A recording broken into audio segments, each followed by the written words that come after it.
शुभ प्रभात बच्चों। मैं आज मुखलाल संस्कृत उपशास्त्री महाविद्यालय बंधु छपरा भोजपुर से ऑनलाइन क्लास के माध्यम से आप सबों को हिंदी विषय में पद्य खंड में भारत दुर्दशा पद्य में पिछले क्लास में प्रश्न उत्तर जो करवाए थे उसे आगे आप लोगों को कुछ प्रश्न उत्तर लिखवाने जा रहा हूँ।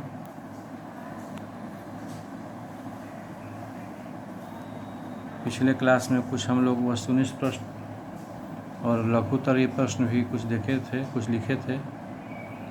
आज फिर हम लोग कुछ लघुत्तरीय और दीर्घोत्तरीय देखेंगे प्रश्न। दीर्घोत्तरीय प्रश्न से लघु करना ज़्यादा आसान है। दीर्घोत्तरीय प्रश्न में से कुछ संक्षेप में उसका वर्णन कर दीजिए। लघुत्तरीय मेन लाइन तो लघु हो जाएगा। लघु को थोड़ा सा दीर्घ करने के लिए थोड़ा सा डिटेल में आपको जाना होगा।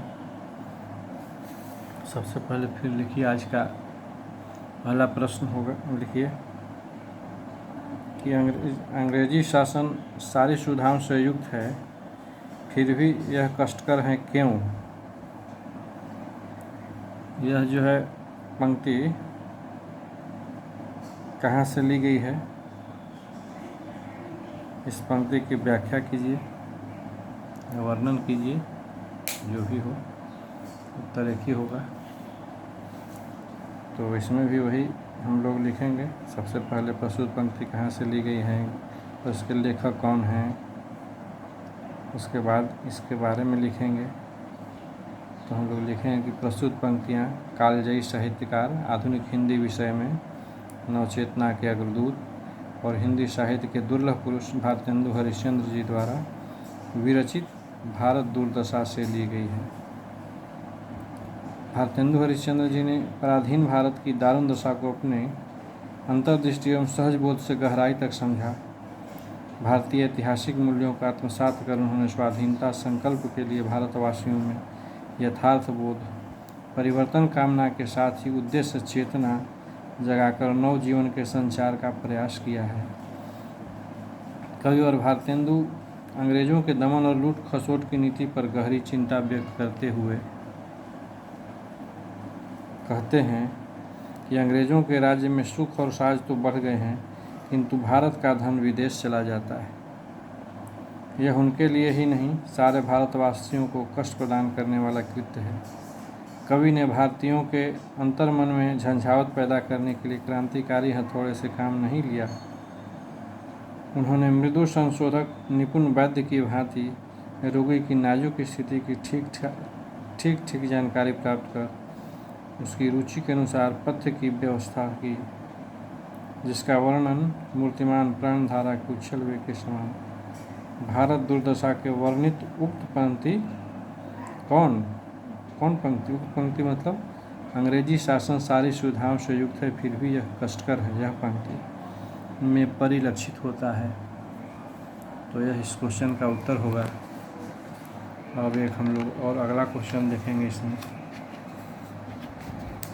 तो एक सबसे पहले मूल क्वेश्चन भी है, इम्पोर्टेंट क्वेश्चन है, हो सकता है परीक्षा में भी आप लोगों को पूछे कि जो अच्छी लिखा गया था, जो पढ़ा गया था सबसे पहला दिन क्लास में आप लोग को पद, उसकी कुछ सप्रसंग व्याख्या आता है पद का, पद के कुछ भाग का। तो कुछ उदाहरण हम लोग लेंगे उस पद से। जैसे रोबहूँ सब मिल के आबहूँ भरत भाई, हाहा भारत दुर्दशा न देखी जाई। इस उदाहरण की सप्रसंग व्याख्या आ जाए या उसका वर्णन आ जाए करने के लिए हो सकता है। तो इसमें हम लोग लिखेंगे कि प्रस्तुत पंक्ति आधुनिक हिंदी साहित्य के जन्मदाता और हिंदी साहित्य के नवोत्थान के प्रतीक कवि शिरोमणि भारतेंदु हरिश्चंद्र जी द्वारा विचरित मतलब लिखित बहुचर्चित और सुविख्यात कविता भारत दुर्दशा से उद्धृत है। इस कविता में कवि की राष्ट्रीयता, देशोन्नति व जातीय उत्थान के लिए अंतर्व्यथा, ऐतिहासिक यथार्थ के विडंबनापूर्ण बोध के भीतर से जन्म लेती दिखाई पड़ती है। कवि के अनुसार भारतीयों ने अपने स्वर्णिम अतीत के आत्मगौरव को विस्मृत कर दिया है।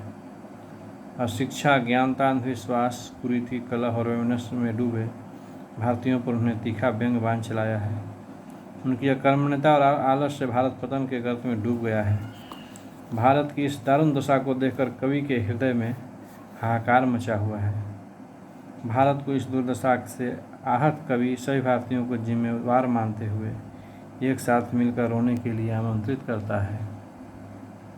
कवि ने भारतीयों में अतीत और वर्तमान, स्वाधीनता और पराधीनता के वैषम्य की एक दसवीं अनुभूति जगाने का सार्थक यथार्थ प्रयास किया है।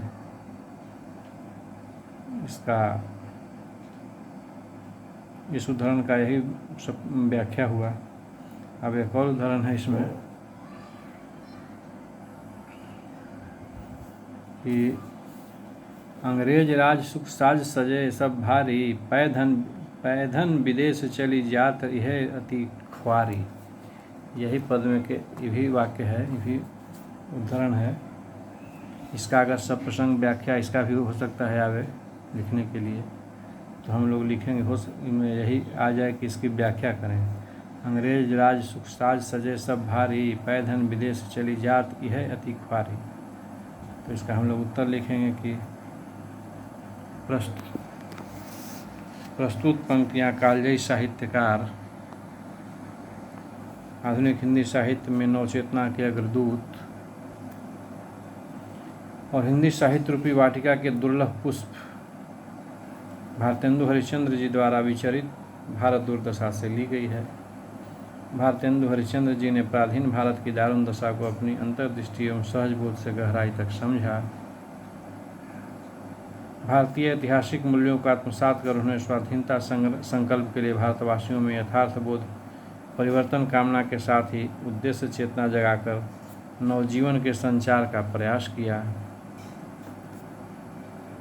कवि और भारतीय अंग्रेजों के दमन और लूट खसोट की नीति पर गहरी चिंता व्यक्त करते हुए कहते हैं कि अंग्रेजों के राज में सुख और साज तो बढ़ गए हैं, परंतु भारत का धन विदेश चला जाता है। यह केवल उनके लिए ही नहीं, सारे भारतवासियों को कष्ट प्रदान करने वाला कृत्य है।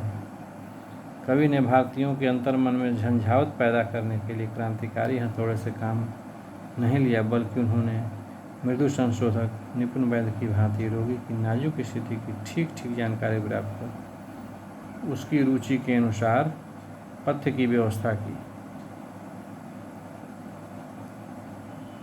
जिसका वर्णन मूर्तिमान प्राणधारा का उछल वेग के समान भारत दुर्दशा में वर्णित इन पंक्तियों में परिलक्षित होता है। पंक्ति कौन? वही जो क्वेश्चन में बताया गया है, वही पंक्ति। अब एक और क्वेश्चन है कि जो स्वाधीनता आंदोलन हुआ था, तो स्वाधीनता आंदोलन के परिप्रेक्ष्य में इस कविता की सार्थकता पर विचार कीजिए, या उसके परिप्रेक्ष्य में व्याख्या कीजिए या उल्लेख कीजिए। तो इसका उत्तर हम लोग लिखेंगे कि आधुनिक हिंदी साहित्य के प्रवर्तक महान साहित्यकार भारतेंदु हरिश्चंद्र जी की कविता भारत की दारुण दशा को मूर्तिमान करने की एक वानगी है। भारत दुर्दशा। भारतेंदु हरिश्चंद्र जी ने पराधीन भारत की अकल्पनीय दारुण दशा को गहराई से देखा। उन्होंने पराधीन भारतवासियों में स्वतंत्रता संकल्प के लिए भारत दुर्दशा कविता के माध्यम से उनके भीतर जातीय अस्मिता, यथार्थ बोध, परिवर्तन कामना के साथ ही उद्देश्य चेतना का संचार कर दिया। भारत दुर्दशा की यथार्थता और व्यंग्यता ने अशिक्षा, अज्ञानता, अंधविश्वास, दरिद्रता, कुरीति, कलह और वैमनस्य में डूबे भारतीय समाज को इस वास्तविकता को गहराई से समझने की अंतर्दृष्टि दी। इस कविता के सजीव और यथार्थ चित्रण ने धर्म, संप्रदाय, भाषा, जाति की संवाद रहित विविधताओं में डूबे तथा सामाजिक कुप्रथाओं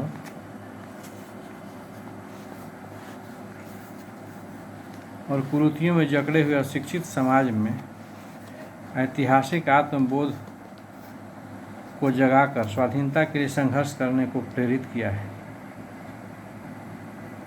अतीत और वर्तमान स्वाधीनता और पराधीनता के वैषम्य की एक दसवीं अनुभूति जागृत करने वाली इस कविता ने भारतीय समाज को आंदोलित कर स्वतंत्रता के पुण्य पथ पर निरंतर अग्रसर होने की प्रेरणा दी है। भारतेंदु की कविता भारत दुर्दशा में कवि ने भारतीयों के स्वर्णिम ऐतिहासिक अतीत के आत्मगौरव से परिचय कराते हुए लिखा है, जहाँ भय शाक्य हरि चंद्रु ययाति, जहाँ राम युधिष्ठिर वासुदेव सरयाति, जहाँ भीम कर्ण अर्जुन की छटा दिखाती, तहाँ रही मूढ़ता कलह अविद्या राती। भारतेंदु जी ने पराधीन भारत की राजनीतिक, सामाजिक, आर्थिक व्यवस्था पर व्यंग्य बयान चलाकर भारत के निवासियों में स्वतंत्रता संकल्प का ऐतिहासिक आत्मबोध जागृत कराया है। इस कविता के ऐतिहासिक आत्मबोध, कटाक्ष व्यंग, ताजगी तथा मौलिकता के गुणों ने अपनी सार्थकता का परिचय देते हुए स्वतंत्रता का बिगुल फूंककर भारतीय समाज को उत्साहित तथा जागृत किया है। सदियों तक पराधीन भारतीय समाज स्वतंत्रता संघर्ष के लिए अपनी उत्तरदायित्वहीनता के प्रमाद में से मुक्त होकर स्वतंत्रता के लिए जागृत हो गया। स्वतंत्रता संग्राम के लिए प्रेरित करने वाली इस कविता और इसके युग पुरुष और कालजयी साहित्यकार का यशोगान भारतीय समाज जब तक धरती का अस्तित्व कायम है गाता रहेगा। तो इस प्रकार हम लोगों ने भारत दुर्दशा पद का प्रश्न उत्तर देखे। इसमें जितना प्रश्न उत्तर था करीब करीब हम लोग लिखे पढ़े।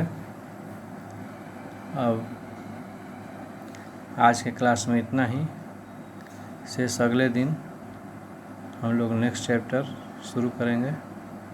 तब तक के लिए आप सबों को शुभ दिन।